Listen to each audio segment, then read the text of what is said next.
in modern Texas baseball history, and it's because of how it all went down. The 17-9 loss, obviously the score shows you that they won convincingly, and it's the first win they've had against Texas since 1971. Shout out to our man Dennis De La Pena for that stat. But here is the troubling part, and I got this from Occupy Left Field, who does, obviously, nobody's more passionate about Texas baseball than Occupy Left Field. The Longhorns, from the second to the fifth inning, so it's 4 innings, Rio Grande was walked 9 times and hit by a pitch 7 more times.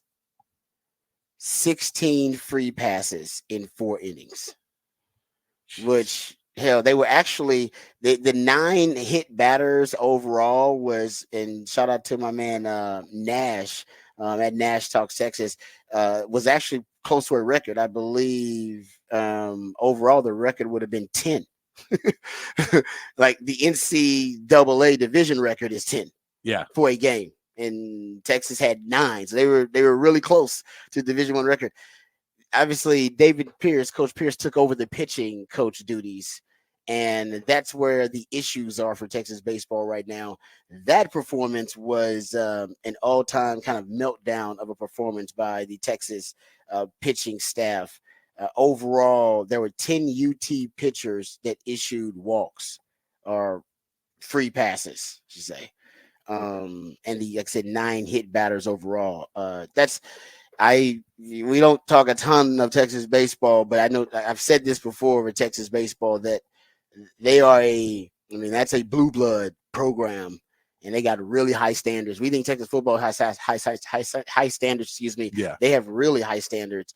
They're 22-16, 9-6, but this is a Texas baseball program that's used to greatness. I mean, they've had 2 back-to-back Hall of Fame coaches, like all-time great coaches.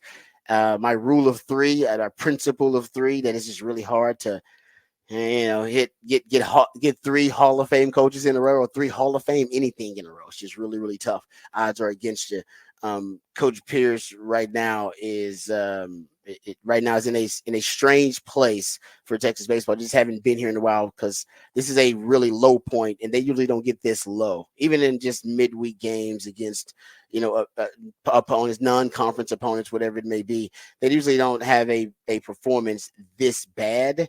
So we'll be interested to see how they bounce back, because that was one of the worst performances that they've had as a program in decades, actually. That's it was, and it started off, and I'll say it was funny, is when I was putting together Horn headlines, I always check to see who the starting pitcher, the probable starting pitcher is. And when I saw it was Jared Thomas, I had to double take, and I didn't even say it in the report because I wasn't sure if that was true, because he's the first base.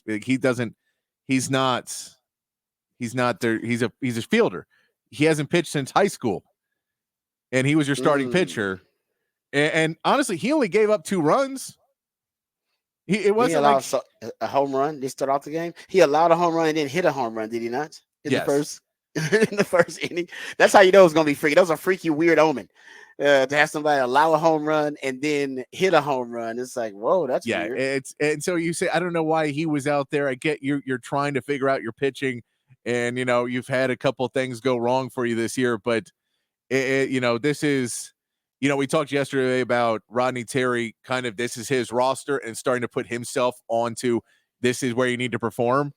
This for David Pierce, when you made yourself the pitching coach, instead of using Texas resources to go out and try and get the best pitching coach you could find and try and get something to, get another viewpoint in there. And you can still work with pitching, but try and, build your own program and doing everything yourself. You can't do that and then fail miserably. And right now he is failing miserably, because the only real pitcher who's pitching really well this season is Ace Whitehead. And Max Grubbs is doing okay, but we know LeBaron Johnson Jr. is having an extremely down year too. Yeah. And so if we say they're losing every Friday night game because their pitching can't pitch and they're having troubles, and then you go into the midweek games now being affected by it, it is not looking good for Texas baseball right now, and not looking good for David Pierce.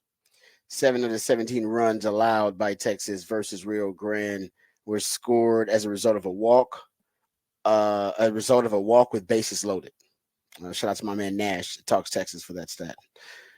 Yeah, it ain't looking good. And the concern actually with Longhorn baseball fans is not about this season. It's actually about next season when they go into the SEC. Yes. That's where the concern. Actually, Longhorn baseball fans aren't freaking out really about this season. They think they'll finish this season, pretty strong and relatively, strong, because that's how David Pierce's teams usually finish. Even though right now things look like they're a disaster, you got so far to go to become a team that can make a run in the College World Series or something like that. But I think Longhorn fans are freaking out more about next season in the SEC because that level of competition is it's an otherworldly compared to the Big Yeah, 12 in terms of baseball. And with the Aggies being really good at baseball right now, you prefer not to get smoked every time you play them.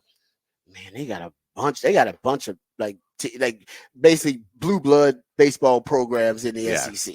And right now, the Aggies, you're right, they're playing like one of the best teams in the country, and that's a heated rivalry between all sports, but especially with college baseball.